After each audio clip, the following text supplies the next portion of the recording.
comes to us from Igor, 89. He says, my issue with John Hancock is that he at times masks e-begging as donations to his future video game museum, which is currently still in his basement and not open to the public. Like it isn't for his personal collection, but that's for the greater good of video game preservation.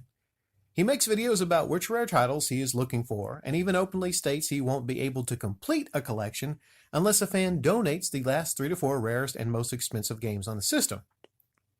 The issue that I have is that at the end of the day, it ends up being his property, and there's nothing to stop him from selling everything one day in case of something happens, or he decides to cash out and say he lost a passion for the hobby. At that point, that $400 game a person donated to the great video game museum ends up going to a random collector from eBay. Yeah, there is a lot of worries about this. Okay, I don't have time to go into all my worries about this video game museum, but simple fact of the matter is, I mean, like, what's John Hancock? Like, was he in his 50s? You know, I'm not sure. At some point, he is going to lose a passion for the hobby. Okay? Might happen a while from now, might happen pretty soon.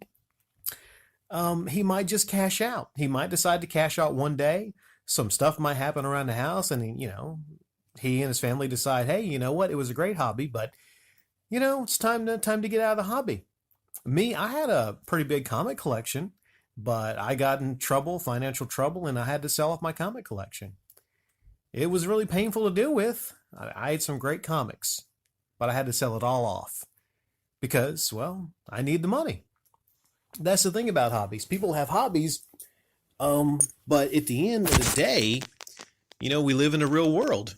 And if you can't afford your hobby, then, you can't continue your hobby. In this instance, you're right. If someone donates the $400 game to him, it's no longer their property. It's his property.